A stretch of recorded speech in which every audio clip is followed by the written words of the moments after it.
This is TNC Movie Nights. We're starting the month off strong, which means we're doing a news episode, and good God, we have a lot to go off of. We just did a quick little rundown before the show, and I had to add so many things. But before we get into that, how you doing, Brandon? Doing well, man. Doing well. Just worked today, the 31st, Memorial Day, and I have Tuesday to Friday off. It's going to be a nice week. Heading up to Wisconsin for the week, and then I have one potential last week of work next week. So I'm excited. Going to be a good time. You're going to see a lot more TNC content coming real soon, so be ready. Be ready. Very nice. Very nice. How about you? How are you doing? Crazy. We're moving tomorrow, so everything is just absolutely insane. These last few days have been nuts. But next week, we will be recording from a different space, and then I think by the following week, I'll be back in Illinois. Can do some more in-person shows. Sounds good. Very excited. Yeah, man. All right. I have no idea where we want to start with this. Is there something you're dying to talk about first? Let's we're not gonna hide anything with it. We have a lot of Spider-Man stuff to talk about. We'll leave that for the end. Let's go ahead and start it actually with Joker, because that was our most recent review, and funny enough, news came out 3 days ago about the Joker. Joker 2 is actually happening, it looks like. There was a lot of talk that Joker was going to be a one-off film. That was it. It was done. They did the story they wanted to. And it's kind of interesting because I think it'll actually be good. Because one of the things I don't love about the movie is how it ends. And this is going to give us the answer. Because we don't know if it actually happened. Did it not happen? I like to think it did. This is going to give us that answer. So that's pretty cool. There is some talks, though, in the Joker 2 sequel. If it does get picked up and everything does start rolling with it, that it won't introduce Batman. However, it'll introduce different Gotham villains. And of course, villains aren't like buddy-buddy all the time. So it might be Joker going off against some other villains and stuff like that. So, or just kind of the rise of those other villains too. I know we did kind of get that in the Gotham series on, goodness, what did it play on? It wasn't CW, but it was something like that. WB or something? Yeah, yeah, thank you. I believe so. But yeah, I'm definitely excited, but it's gonna be interesting to kind of see what they want to do with it. But yeah, fingers crossed. Yo, listen up. I don't know why my camera decided to freeze on us. Oh man, you froze up and then went full Eiffel 65 on us. Yeah, the white balance got really fun there for a second. That was cool. That was fun. But yeah, Alex, what do you think of a Joker's sequel? I'm excited about this, and it took me conveniently until after we recorded for me to figure out all of my kind of about Joker. And I think it was meant to be more of a statement on a society that like abandons its most vulnerable, and a society that focuses on like profits over human life. Yeah. And I think ignoring how it was like received, I think it did a great job at that. It just became the anthem of almost school shooters, basically. Group. Yeah. Right. No. And it's not the movie's fault, mostly. So I would love to see that get cleared up into and be like, yeah, this isn't encouraging school shootings. This is more like talking about a corrupt society that abandons its most vulnerable. And then also it would be kind of badass to see Joker go up against like this universe's version of the Riddler or the Penguin or Zsasz even, because I thought for a second they teased that in the other one with the crazy guy in the asylum, but yeah. I was like, is that? No, it's not. He ain't marked up or anything like that. So I think it'll be cool, even if it's just kind of like little cameos, maybe one big baddie or something like that. Yeah. But I'm excited for it. I'm curious to see if this, maybe in the long run, can kind of bring DC back to a little bit more relevance. It would be nice. I mean, you know, growing up, I always did like Marvel a little bit more. However, I always did respect DC a lot, and the Hmm. movies were actually kind of better. Jump back to the early 2000s, mid to late 2000s.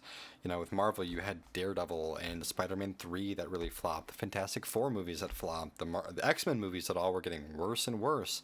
For DC, I mean, some of the Superman movies were pretty decent, and you had all the Dark Knights, Batman Begins, all that stuff, which was incredible. And then it just kind of flipped.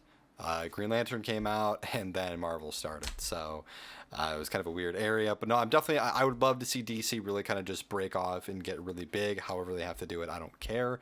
Whether it's through villain story arcs or if it is finally through kind of more of a Justice League style. So fingers crossed. Yeah. I wonder if this will.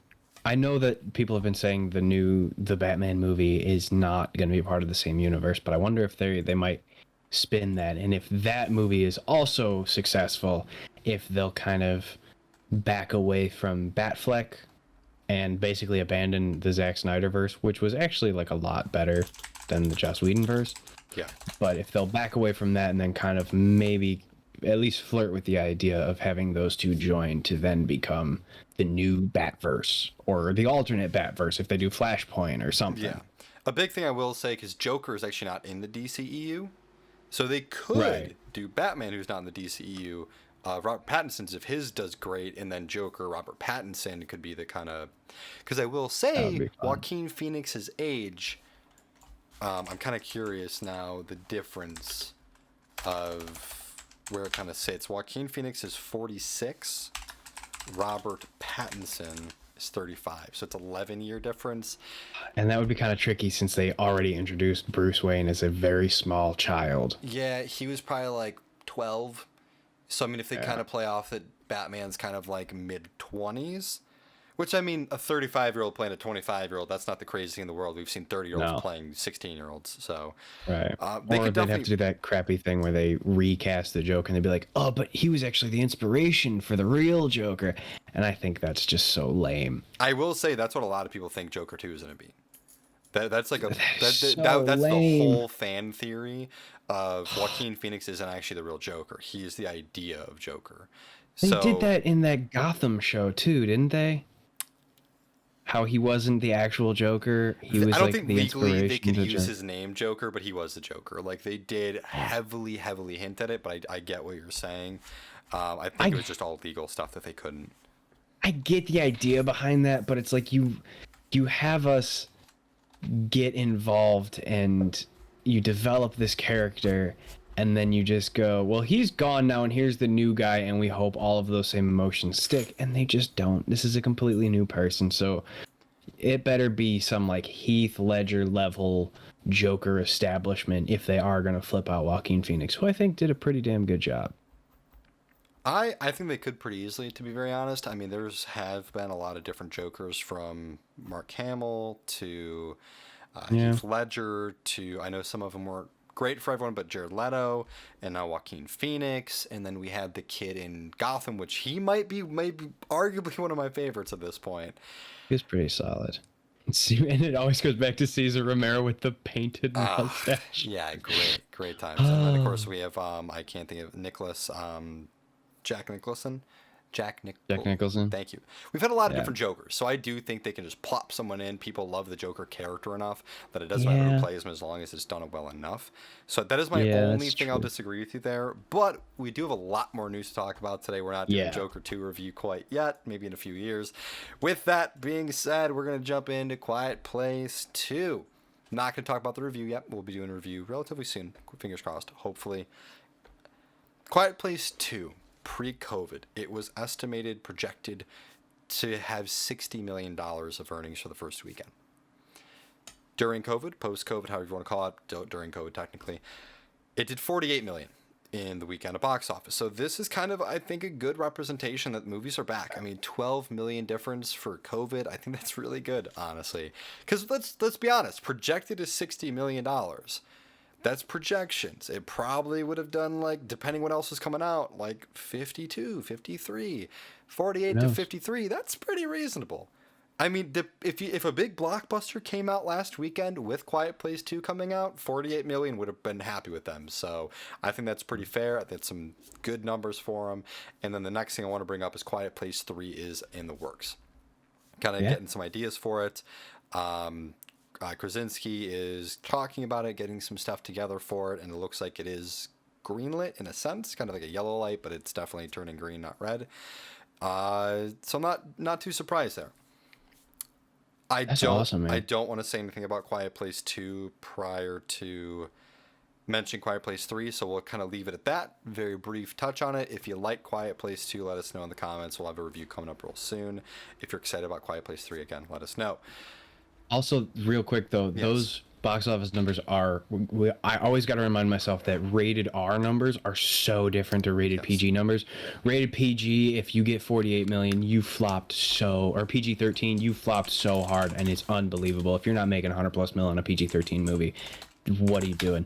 Rated R movies are so different just because so fewer people go to see them, because it's, when we're so used to Marvel numbers, right? Oh my God, this movie made $1 billion worldwide. This movie made $400 million in the first weekend. Rated R movies, man, they are just different. They are a whole different world, and that's some pretty damn good numbers considering we're still technically in the middle of a pandemic. Why are we talking about rated R movies? Is Quiet Place 2 not rated R? No, sir. What? I thought it was too, funny enough. Quiet Place 1 was also PG-13. Dude, we saw a man explode!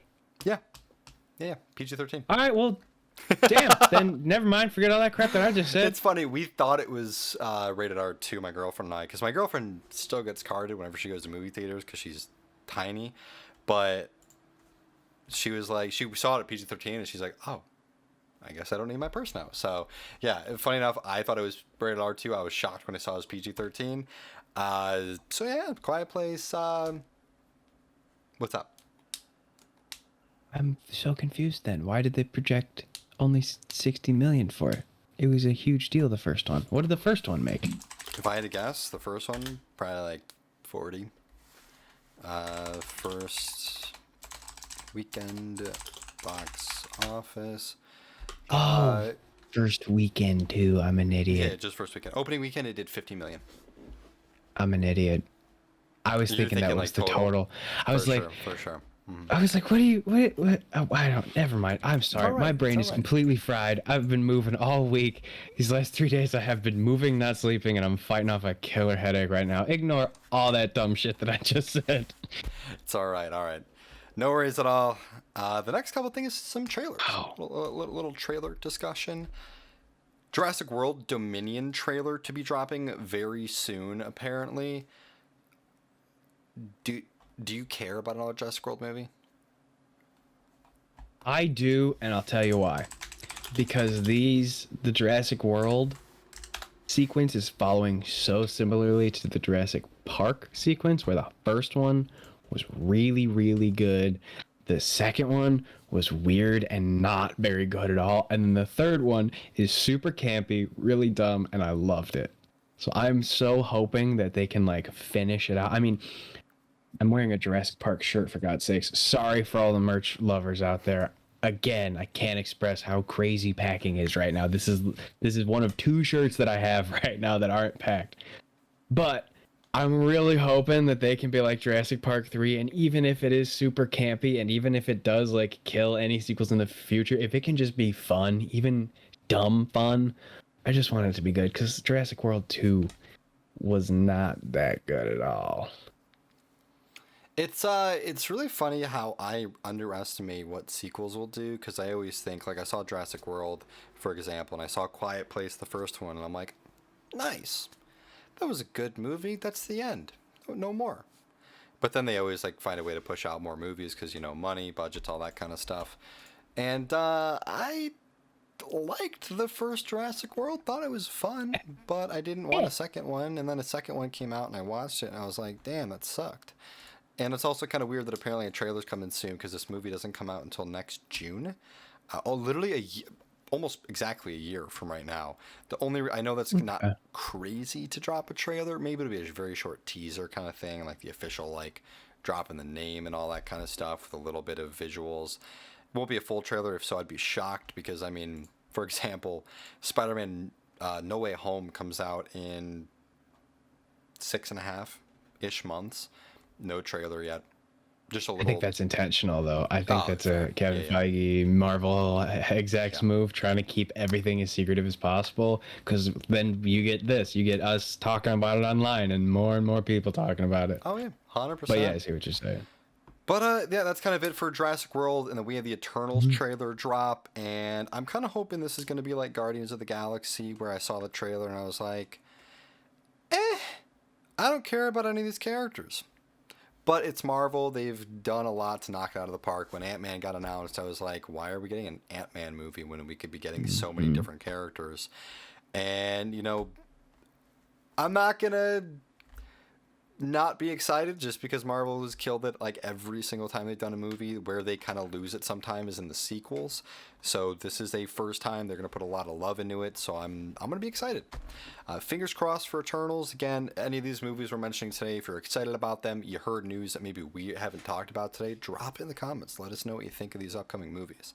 Anything to say about Eternals from the trailer at all? I know there wasn't a whole lot given outside of some glances. I'm very curious to see who or how they go about the "where were you during the Thanos time" sort of thing, because they did a pretty decent job about that with Captain Marvel. A couple of lazy-ish but totally acceptable things, like, you know, this is happening everywhere and not everyone has you. You're like, all right, I mean, I see what you're doing, and I guess that's fine. So I'm curious to see how they do that. Maybe they all got snapped or something weird like that. Love the cast. I think it's going to be super, super fun. So that's pretty much all I got for that right now, though. Yeah, no, I can definitely agree. It'll be kind of interesting to see where they play into it. I mean, because they have been living on Earth secretly for thousands of years. Where were they during Thanos and Ultron and the first Avengers movie and all that kind of stuff? So we'll kind of have to see with what they do with it, you know, if there are better explanations. So, again, we'll see. The last little bit of Marvel stuff we'll say prior to getting into Spider-Man is a fantastic casting for Catherine Newton is going to be the new Cassie Lang, it looks like. And I personally am super excited about that. I really love Catherine Newton. I think she's a great actor. She was a lot of fun in Detective Pikachu. Yeah, she was great. Yeah, I really liked her in Freaky. She's got a lot of... what's the proper term for it? I mean, she just really takes over the stage when she's on screen. She has so much charisma to her, and I generally just love her as an actor. She's so good. So gonna be a lot of fun to see her as taking a very big role as Cassie Lang. Yep. Totally agree. Super excited, and I can't wait to see what this does. See her career take off and see all of this stuff, and I hope she kills it as Little Lang. I sure hope so. So we're going to jump into the final bit of talking points for us today. We're talking Spider-Man. Who would have guessed it? We love Spider-Man. We love talking about Spider-Man. There's a lot of stuff. That's been announced over the last few days, realistically, for us. Alex, if you don't mind, start it out with the information that you had for us. Yeah, so I don't know if this has been confirmed by Marvel yet, but allegedly... No Way Home, the title, refers to the villains not being able to return to their home universes, and that could be why we're going to see a lot of familiar Spidey villains from the past eras of Tobey Maguire and the Andrew Garfield sort of shows. So it's a playful way to deal with it. I read that and I thought that was super cool, and yeah, that could set up a whole multiverse thing with, you know. There's a whole lot that can happen. There's a whole lot that's up in the air with that right now. But I think that's potentially a pretty cool thing. Yeah, I definitely agree. There's a lot of different things it can do with it, and I'm super excited. I mean, kind of just jump into it. We already know that Alfred Molina is going to be Otto Octavius, Doc Ock, and Jamie Foxx is returning as Max Dillon, or as also known as Electro. There's been a lot of new hintings at other villains that are going to be in this movie, as you just mentioned. The whole No Way Home. There's some talk about a Sinister Six film universe kind of getting built in, and this No Way Home could potentially be the true start of this Sony Marvel crossover universe, which is super exciting. And as to mention, no problem. There is a lot of talk of different cameos and old villains to pop up in this film. The first one I want to just mention is the rumors of the cameos. Rhino and Lizard from the Amazing Spider-Man universe. Of course, we already have Electro confirmed. Is he going to be Paul Giamatti, Rhino? I think so. Because that would be funny. I loved Paul Giamatti as Rhino. Oh my god. Yeah, great actor. Great time. Anytime he's on screen, he's just, I can't stop from laughing. Big fat liar. Love him. Outside of, great movie. Outside of that, the other really big one is there's a lot of talk right now that the main villain behind everything going on in this movie is actually going to be William Dafoe as Green Goblin again. Oh, I love Willem Dafoe. He's so good. Oh, he's so weird, but he's so good. Yeah. Willem, my man, please come back as Green Goblin, and please be in that weird ass suit, because that'll be hilarious to see Tom Holland going up against Power Ranger Willem Dafoe. It would be a lot of fun, or at least just some sort of like, even if he's in the movie as more of a mastermind behind like the team, and then this is the first hint at the Sinister Six, because I mean, we would have Green Goblin, Electro, Doc Ock, Rhino, possibly. Lizard, again possibly with those two. We could see Venom, we could see probably not Carnage. I think Carnage is a little too R-rated to make it into this kind of universe. I think they could fix Venom enough to make him fit. Maybe after Venom 2 no, they bring actually no, the sixth is a movie we haven't even mentioned yet. Aaron Taylor Johnson has been confirmed casting for Kraven the Hunter. That would probably be the sixth of the Sinister Six, so that would make a lot of sense if we have little hints at all of them. So it is all kind of lining up. I mean, there is your six for the Sinister Six. And if Rhino doesn't make it, they could always bring Dude back from the first one too, because I think he's just in jail or something, right? Scorpion, yeah, you're talking about Scorpion. Is it? Oh, Vulture. Yeah. Okay, because Scorpion's also in jail. He's the one that like showed the tattoo and like he's always conversing. Could be Morbius. There's a lot of so many options. Yeah, there's so much is going to happen in this movie. Yeah, there's a lot that really could be going on. That's some of the really cool stuff I at least wanted to bring up today. And also with Aaron Taylor Johnson becoming Kraven, I have two different things about that. One, apparently Brad Pitt, Adam Driver, and Keanu Reeves were all talked about with the role, which I thought was very interesting. I think Aaron Taylor Johnson is probably the best fit for it. The only kind of weird thing is if this is officially going to be a Marvel Sony universe and he's playing Kraven the Hunter, there's also Quicksilver in this universe. Could be the whole multiverse thing. They could play that into it. You know, different people, like, we'll see. I mean, hey, for all we know, I hope they don't do something like this, but Chris Evans could return as some different character in the Marvel Cinematic Universe, but it's because of the multiverse and all those different kind of crazy things that they could do. So, yeah, don't know. And they kind of already did touch on that with WandaVision, so... Yeah. I don't know, man. That's going to be weird. Yeah. I definitely agree. It's going to get a lot of really confusing stuff going on, to be very honest. Hopefully, Marvel does a good job at explaining it, breaking it down for us slowly. But, I mean, yeah, there's a lot of really exciting stuff. Who would you like to see, though, for the Sinister Six? Let us know down in the comments. Out of all those names we just mentioned, also, there's plenty of other Spider-Man villains that haven't been brought into the universe yet. Would you also possibly like to see... You know, maybe Rhino and Lizard don't make any sort of appearance. Maybe Kraven the Hunter stays in its own Sony universe kind of thing that they could do with it. And maybe Green Goblin doesn't return. So who would you like to see for the Sinister Six? Again, let us know down in the comments. We did a lot today, though. Quiet Place 3, Jurassic World Dominion, Eternals, Thor 4 is wrapping up production, Joker 2, Catherine Newton coming in as Cassie Lang, and so much Spider-Man stuff. So... yeah, that was a lot. Yeah, there was a lot of news to cover. We really got this episode in at the perfect time when all this was dropping. Of course, this episode is coming out on the 2nd of June for the first week. Yeah, that's going to do it for us today. Alex, where can the people find us? Well, Brandon, the people can find us very easily by going to thenerdchambers.com. That's where everything gets posted. If you're looking for us on the socials, we are at TNC Movie Nights. But while you're at thenerdchambers.com, you can check out all the other shows that are going on, all the articles that are getting posted up there. That's sort of the central hub where all Nerd Chamber activities happens. If they go out somewhere else, they also go on the website. So just head there for all that. Our merch shop is there too. Don't pay attention to my shirt. Pay attention to Brandon's, because that one is for sale on our shop. This one's not. This is from Target. But also, I mean, it's a pretty good shirt too. But anyway, go to thenerdchambers.com. That's all I got for you. Brandon, anything before we sign off? Bye. Bye.